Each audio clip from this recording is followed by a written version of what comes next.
Hello friends, welcome to education board. उम्मीद करता हूं आप सब अच्छे होंगे। फ्रेंड्स, हिंदी वर्णमाला का हमारा ये पार्ट 3 है और इसी के साथ हमारी हिंदी वर्णमाला कंप्लीट हो जाएगी। इससे पहले हमने पार्ट 1 और पार्ट 2 किया था। अगर आपने वो वीडियोस नहीं देखे हैं तो उनका लिंक वीडियो की डिस्क्रिप्शन में है, आप देख सकते हैं। क्योंकि हमने पार्ट 2 में 65 तक क्वेश्चन किए थे, तो अब इसमें हम 66 से शुरुआत करेंगे। तो चलिए सेशन की शुरुआत करते हैं और हमारा क्वेश्चन है 66वां। निम्न में से कौन सा वर्ड अघोष है?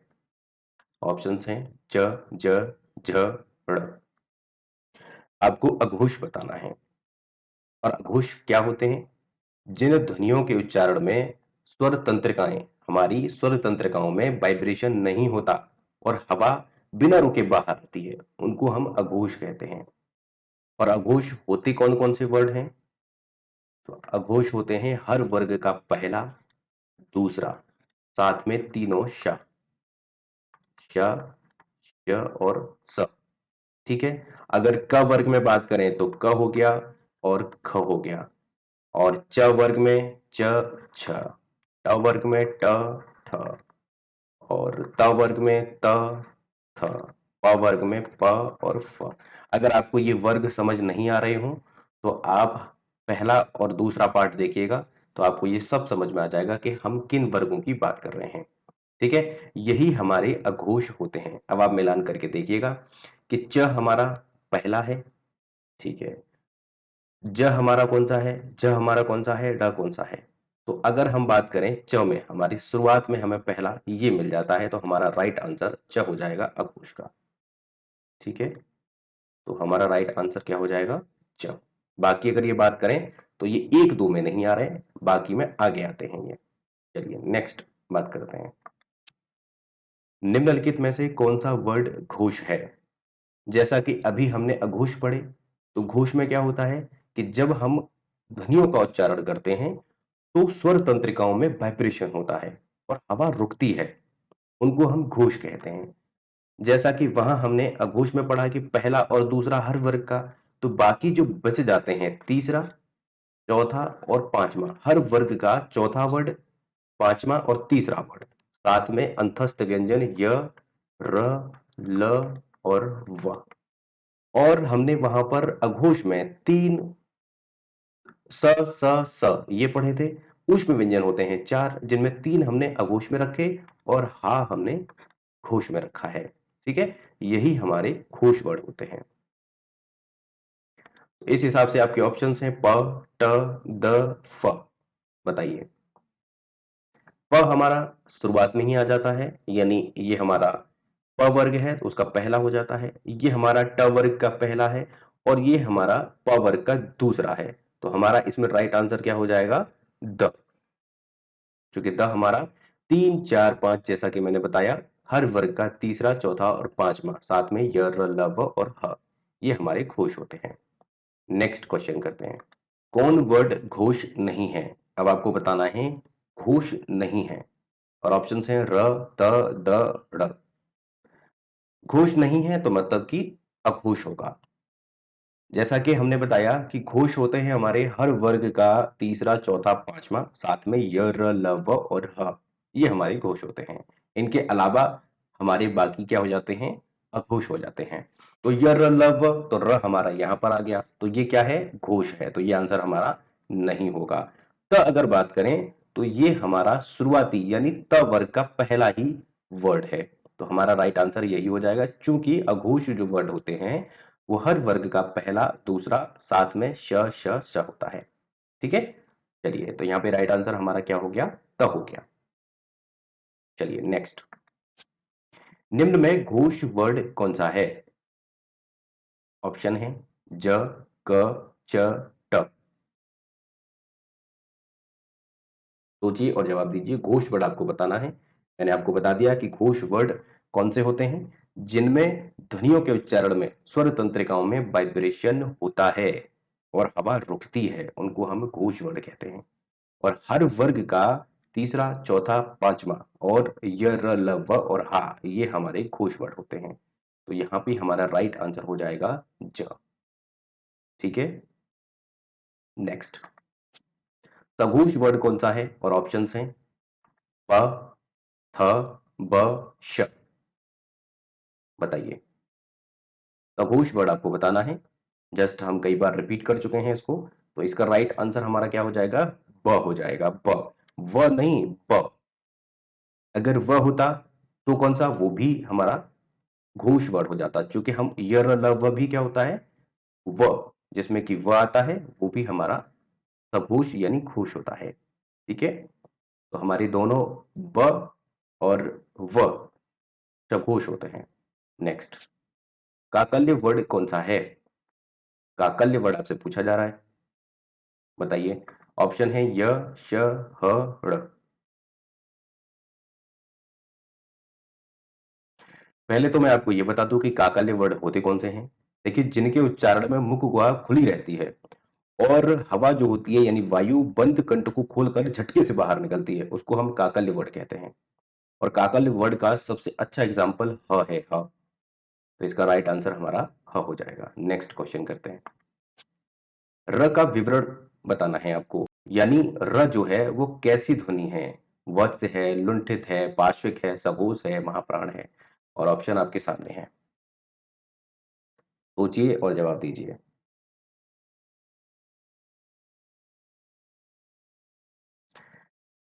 देखिए, पहले यहाँ पर जो चर्चाएं की गई हैं, वत्स पूछा गया है, लुंठित पूछा गया है, सघोष पूछा गया है, तो इनके बारे में थोड़ा सा मैं बता देता हूँ कि ये क्या होते हैं।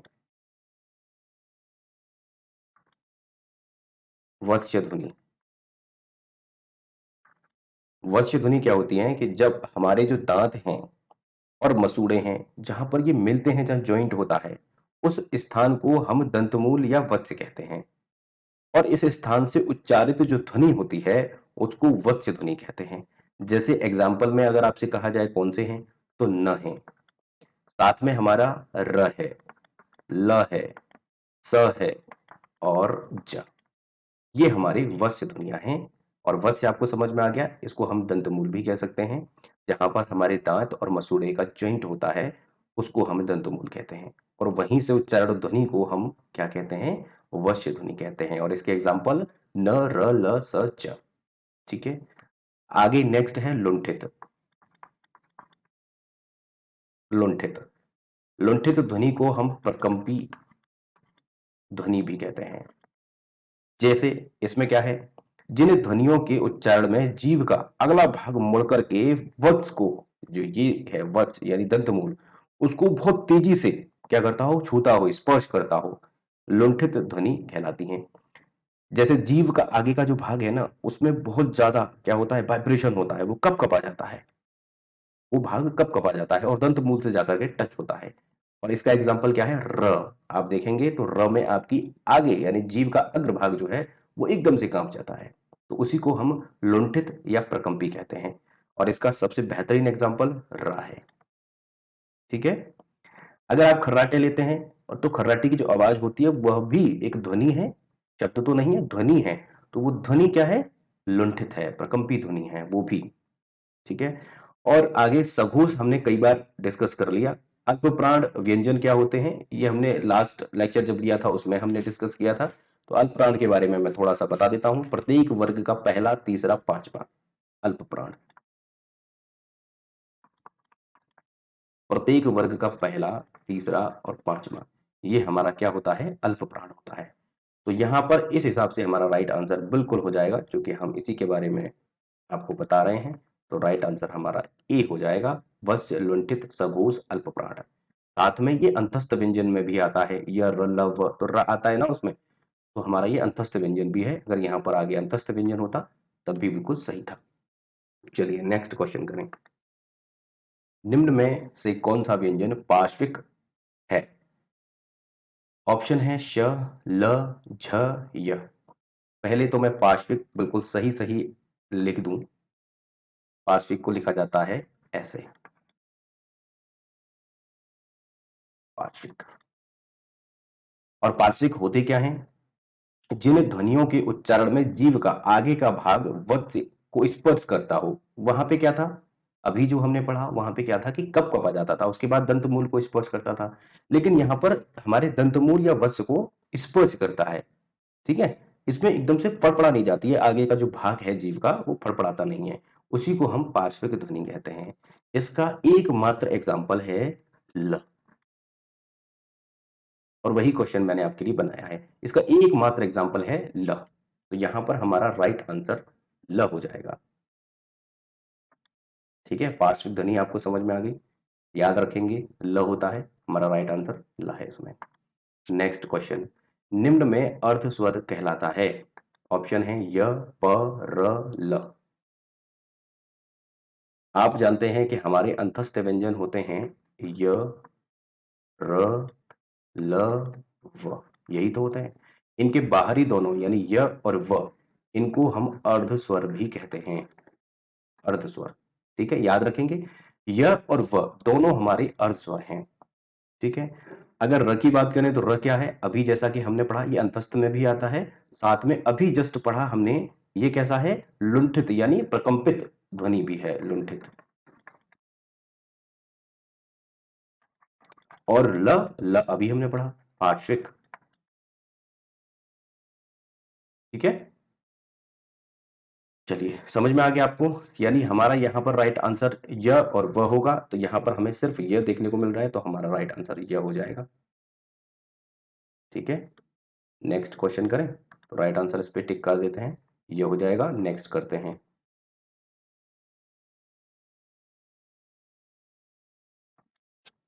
नेक्स्ट है स्पर्श व्यंजन कंठ ध्वनि अघोष और महाप्राण ध्वनि है, इनमें से ऐसा कौन सा वर्ड है जो कि स्पर्श भी है, कंठ भी है, अघोष भी है और महाप्राण भी है?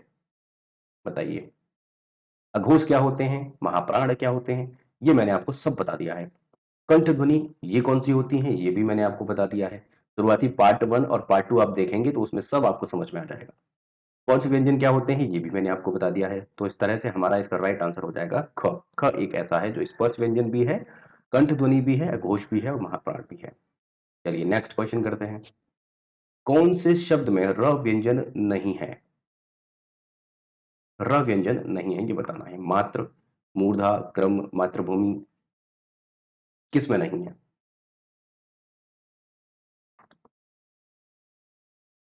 बताइए, ऑप्शंस आपके सामने हैं। देखिए यहाँ पर अगर आप इन सब का विच्छेद करेंगे तब आपको सब में र देखने को मिलेगा, लेकिन यहाँ मातृभूमि में आपको र देखने को नहीं मिलेगा, यहाँ री मिलेगा। ये भी मैंने आपको सब समझाया है, लास्ट आप अगर पहला पार्ट और दूसरा पार्ट देखते हैं तो वो भी समझ में आ जाएगा। अगर हम मातृभूमि का विच्छेद करें तो देखिए, मैं पहले मातृभूमि लिखता हूं, मातृभूमि। अब इसका हम विच्छेद करते हैं। देखिए, पहले इसमें मां आ रहा है और वो भी हलंत यानी आधा, प्लस इसमें एक मात्रा है आ है। ठीक है, उसके बाद प्लस इसमें अब आता है ता, वो भी आधा है। अब यहां पे अगर आपको रा लग रहा है तो ये रा नहीं है, अगर ये ऊपर होता ऐसे उड़ रहा होता तो रा हो जाता, लेकिन यहां पर ये री हो जाएगा। ठीक है, री। उसके बाद भा है और वो भी आधा, फिर उसमें ऊ लगा हुआ है और वो ऊ बड़ा है, प्लस फिर माँ लगा हुआ है आधा, प्लस फिर ई लगी हुई है। ठीक है, तो ये इसका विच्छेद है। इसी तरीके से शब्दों का विच्छेद किया जाता है, इस पे भी क्वेश्चन बनते हैं। तो हमारा यहाँ पे राइट आंसर क्या हो जाएगा, मातृभूमि। अगर आप क्रम में करेंगे तो यहाँ पे रा इस्तेमाल हो रहा है, यहाँ पे भी रा इस्तेमाल होता है, यहाँ पे भी रा इस्तेमाल होता है। ठीक है, मातृभूमि हमारा राइट आंसर है। चलिए नेक्स्ट क्वेश्चन करें, अनुस्वार के संबंध में कौन सा कथन उपयुक्त नहीं है? अनुस्वार के संबंध में ऑप्शंस हैं, इसका उच्चारण आने वाले व्यंजन से प्रभावित होता है, अनुस्वार नासिक व्यंजन होता है, इसे यहाँ पे मैं नोट कर देता हूँ, पॉइंट लगा देता हूँ, इसे ये बिंदी जो होती है इस तरह से के रूप में दर्शाया जाता है, और या फिर इसे यहाँ पे चंद्र बिंदी होती है इसके रूप में दर्शाया जाता है। ये आपको बताना है, ये बिंदी है सिर्फ, इसको बिंदु भी कहते हैं, और ये चंद्र बिंदी होती है। बताइए इसमें राइट आंसर क्या होगा? तो यहाँ पे इसका राइट आंसर होगा, इसे चंद्रबिंदी के रूप में लिखा जाता है। अनुस्वार जितने भी वर्ड्स होते हैं उनको हम चंद्रबिंदी के रूप में लिखते हैं। ठीक है, नेक्स्ट क्वेश्चन। लिखित भाषा में मूल ध्वनियों के लिए जो चिन्ह मान लिए गए हैं तथा जिस रूप में ये लिखे जाते हैं उसे कहते हैं। और ऑप्शंस हैं स्वर, लिपि, ध्वनि, व्यंजन। बहुत ही इजी क्वेश्चन है ये, आप इसका आंसर बहुत आसानी से कर सकते हैं। इसका राइट आंसर होगा लिपि। अगर आपको ज्यादा समय चाहिए किसी भी क्वेश्चन को आंसर करने के लिए तो आप वीडियो को पॉज कर लिया करिए। जितना समय आपको चाहिए सोचिए, फिर अपना जवाब अपने मन में नोट करिए या फिर कॉपी पे नोट करिए या कमेंट सेक्शन में बताइए, और फिर मैं जो बता रहा हूं उससे मिलान करिएगा। यहाँ पे लिपि हमारा राइट आंसर हो जाएगा। और लिपि आप जानते हैं जैसा कि हमारे भारत की लिपि है देवनागरी लिपि। हम्म, तो देवनागरी लिपि है। उसी तरीके से अगर यहाँ पे जो पूछा जा रहा है कि मूल ध्वनियों के लिए जो चिन्ह मान लिए जाते हैं तो हमारे लिए लिपि जो है बिल्कुल सही आंसर हो जाएगा। नेक्स्ट, जिन शब्दों के अंत में अ आता है उन्हें क्या कहते हैं? और ऑप्शंस हैं अनुस्वार, अयुग्मः, अंतस्थ और अकारांत। बताइए। जिन शब्दों के अंत में अ आता है, राइट आंसर होगा अकारांत। उनको हम अकारांत कहते हैं जिन शब्दों के अंत में अ आता है। Next question. हिंदी शब्दकोश में छ का क्रम किस वर्ड के बाद आता है? और ऑप्शंस हैं क, छ, त्र, क्य। बताइए। छ का क्रम किस वर्ड के बाद आता है? अगर हम छ का विच्छेद करें यानी किन किन के मेल से, किन किन के योग से छ का निर्माण होता है, तो देखिए इसमें क मिलता है, वो भी आधा, प्लस इसमें ये वाला श मिलता है, इसको षटकोण वाला सा कहते हैं। ये मिलता है, ये दोनों मिलकर के छ का निर्माण करते हैं। तो अगर पूछा जा रहा है आपसे कि छ का क्रम किस वर्ण के बाद आता है तो भाई इसके बाद आता है, और ये हमारा यहाँ पर फर्स्ट ऑप्शन में है। तो हमारा राइट आंसर क्या हो जाएगा? ऑप्शन ए, क। चलिए नेक्स्ट क्वेश्चन करें। हिंदी शब्दकोश सबसे पहले कौन शब्द आएगा? यानी हिंदी शब्दकोश में सबसे पहले कौन सा शब्द आएगा ये आपको बताना है। ऑप्शन है ऋग्वेद, रक्ष, ऋडु और ऋड। बताइए। ये उसी की तरह है जैसा कि हम इंग्लिश में करते हैं, अल्फाबेट्स हमें दिए होते हैं और हमें वो सीरीज में लगाने होते हैं, पहले ए फिर बी, उस तरीके से। तो वैसे ही यहाँ पर है ये। यहाँ पे हमारा बिल्कुल राइट आंसर हो जाएगा रक्ष। देखिए कैसे होगा, थोड़ा सा ये विच्छेद करते हैं हम। अगर हम ऋग्वेद का करें तो यहाँ पर री आता है, प्लस ग आता है आधा, प्लस व आता है आधा, उसके बाद इस व में जुड़ा हुआ है ए, फिर द जुड़ा हुआ है, ये आधा है, और इसमें अ जुड़ा हुआ है। ऋग्वेद, ऋग्वेद का तो ये हो गया। और इसकी बात करें तो इसमें हमारा जुड़ा है री जुड़ा है, इसमें फिर का जुड़ा है आधा, छ है ना, तो छ अभी हमने बनाया था, इसमें फिर सा जुड़ा है षटकोण वाला और वो भी आधा है, और इसमें फिर आ जुड़ा हुआ है। इसके बाद आप ऋडु का देखें तो यहाँ पे वही री जुड़ा हुआ है, प्लस ड़ जुड़ा हुआ है और उ जुड़ा हुआ है। इसका देखें तो यहाँ पे री जुड़ा हुआ है और ड़ जुड़ा हुआ है और यहाँ पे अ जुड़ा हुआ है। ठीक है, इस हिसाब से हमारा राइट आंसर क्या हो जाएगा? रच। ठीक है, चलिए नेक्स्ट क्वेश्चन करें। शब्दकोश में कौन सा शब्द सबसे पहले आएगा? और आपके ऑप्शंस हैं आंख, आग, आकर, आंच। बताइए, सोचिए और इसका जवाब दीजिए। शब्दकोश में सबसे पहले हमारा शब्द आएगा इसमें आंख। आंख इसका बिल्कुल सही आंसर है। चलिए नेक्स्ट क्वेश्चन करते हैं। दृग का वर्ड विच्छेद आपको करना है, दृग का। तो यह हमारा राइट आंसर हो जाएगा ये। और देखिए दृग का कैसे करते हैं, ऐसे लिखा हुआ है ना दृग, तो दृग का हम इसमें डालेंगे, वो आधा है, प्लस इसमें ये वाला री जुड़ा हुआ है, ये रा नहीं है इसमें, प्लस आधा का है और आ है। बहुत आसान इसका विच्छेद है। तो याद रखेंगे कि दृग का वर्ड विच्छेद हमारा क्या है? द आधा, उसके बाद री, यानी जब भी आपको ऐसे करके देखेगा किसी भी वर्ड के नीचे, जैसे इसके दा के नीचे है ये, तो ये हमारा री होता है, री, है ना। नेक्स्ट,